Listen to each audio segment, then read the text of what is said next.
Hey everybody, for this video I want to give you some general concepts that apply to video and audio which is related to it, so that you can kind of get the most out of your video presence.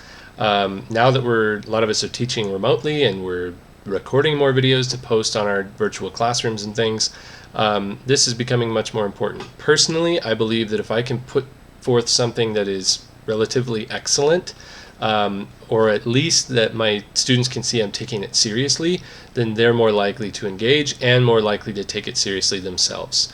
So that's kind of my guiding principle for all of this.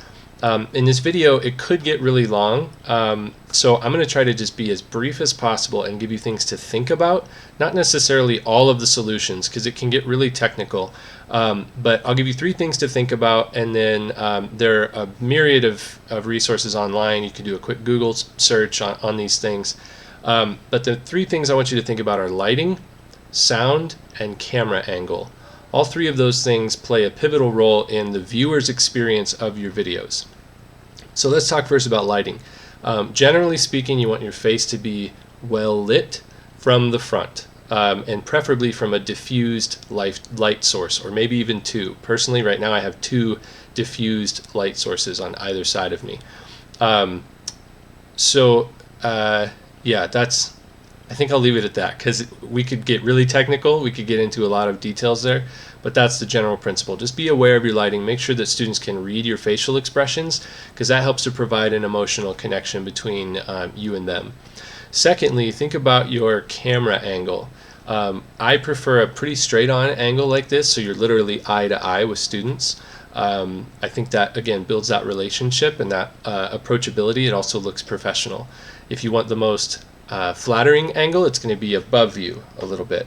The most unflattering angle, and probably the most common that I see on Google Meets and Zoom and stuff, is shooting from below. So try to avoid that. Try to get the camera at least on eye level or maybe a little bit above. And finally, think about your sound.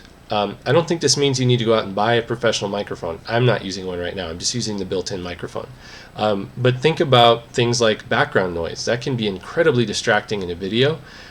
So try to minimize that. Like, for example, this is probably overkill, but I turned off the air conditioning for this video because I'm in the basement and it's kind of close to the air conditioning unit and it's pretty loud when it's on. So I turned that off for these videos. If you're outside, be aware of noise, yes, but also be aware of wind. Wind can really get in the microphone and make this like effect that can be really distracting and make it difficult to hear. So think about those things, and like I said, if you want more technical information on those, you can do a quick Google search and you can spend all day figuring out how to improve your audio. But really, I don't think most of that's necessary. I think if you're just aware of those 3 principles, the lighting, the camera angle, and the sound, you'll be able to do well enough to be really effective in day-to-day video interactions in your classroom. All right, thanks. Have a great day.